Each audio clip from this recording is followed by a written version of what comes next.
Welcome to 7th grade science on 7G. I'm Mrs. Hunter. I'm excited to be teaching your students this year. They seem like an awesome group of kids. A little bit about me. I've been teaching for 20 years in Lake Orion. 18 I spent at Oakview teaching 7th and 8th grade science and other things like ELA for a few years and digital citizenship, media productions, lots of different classes. This year I have DSAT as my elective class and 7th grade science as my core classes. You can see from the picture on the right here, that's my family, my husband Josh and my son John, who just started middle school in Rochester, and boy, he's having a hard time waking up. He said, "Oh, I don't need a bedtime. I'm good. I'm older now, Mom. I'm 11." Oh, but every day, 6 a.m., he's crying, "Oh, I'm too tired."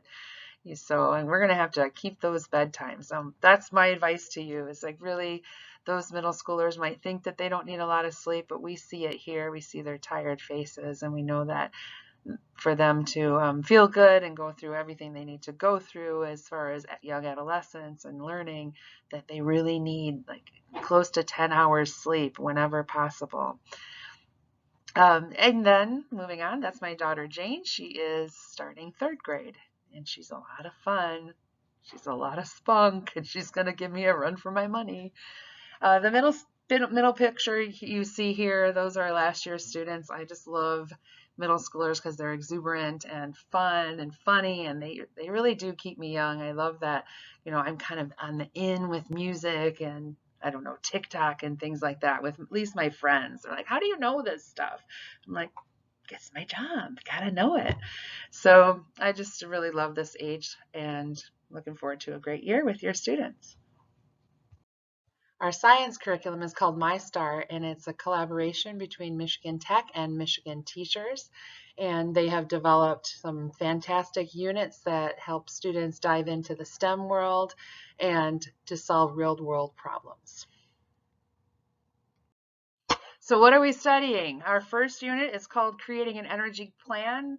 This is where you parents are fed up with your energy bills and you are moving your family off the grid in the middle of the woods, no electricity, and the students are kind of bummed about it. So they have a challenge.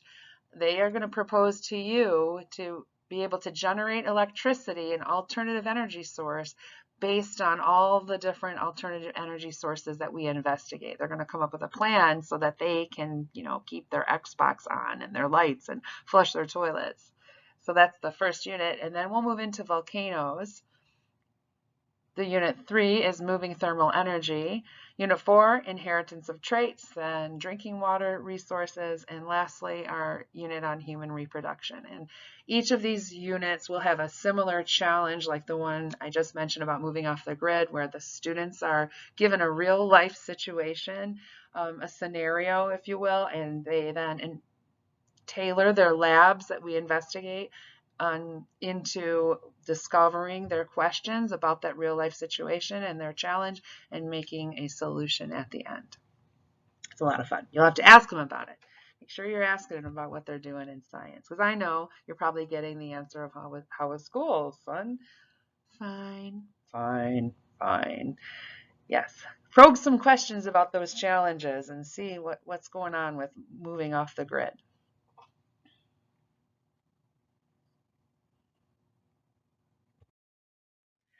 Our classroom is set up with lab tables around the room, lots of opportunities for young adolescents, for our students to collaborate with each other. We know that they oftentimes like to be social, and so they can work together and get their ideas out on paper. We have whiteboards in the room.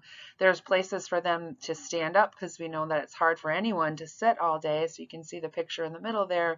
We have some balancers in the center of the room, and they can balance on those, and there's other places to stand up. They're allowed to stand up and move around for the most part, and I do like to change up groups often. Sometimes I let them pick their groups, sometimes I pick their groups, and hopefully it's really a user-friendly classroom for your student. You may be wondering about how students will find their assignments and turn in their assignments, and we will be using Microsoft Teams again this year. And you can see this example from my first hour science class. Last year, along the side, there are challenge groups. When I mentioned that they will be given a challenge at the beginning of the unit, they will be working with their challenge groups. They can actually do breakout rooms digitally and work together. So even if they're absent or they're sitting in different places, or even after school they want to collaborate together, they can use these channels if they have permissions from me. We have a classroom notebook that looks like this. You can see in the center where I've highlighted. So assignments are digital whenever possible. Try to save the trees, and so they can then do their assignments this way and collaborate with each other.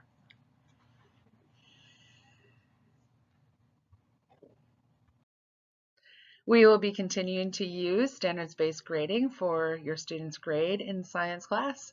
You can see the 4-point scale here. 4 is proficient, then on down to areas of concern or insufficient evidence that they understand the standards. So those grades will be graded on the science standards as well as reading and writing standards. Communication. We love to stay in touch with you. We love to let you know what your students have been up to throughout the week. So we do have a newsletter that we send typically on Mondays after school, occasionally Tuesday mornings. And that newsletter will say what's coming up in the core classes. They may have pictures of the student life of what the students have been enjoying doing in school and other reminder dates, calendar dates, and things like that. It's called the 7G Dragon News, as you see here, and please be sure to check your inbox for those school messengers that would come from me from Scripps Middle School or from 7G coming from Scripps Middle School. If for some reason you notice that you didn't get a newsletter or you haven't been getting newsletters once the school year gets rolling, please feel free to shoot me an email so I can see if you have your email address connected to School Messenger to get school information. Thank you so much for your time today. I appreciate you getting to know me and taking a look at what your students will be learning this year. This picture says it all. Actually, a team, together we achieve more, and just how much middle schoolers are so awesome. As we asked a student from last year if she could make the bulletin boards for this year, and she came up with this whole idea with the hands, and she did it all herself. So that's what we love about our students. They're just so creative and optimistic, and we try to really just let them shine here in the what sometimes can be rocky road of middle school life. So thank you for sending your child with us every day, and we look forward to working with you this year.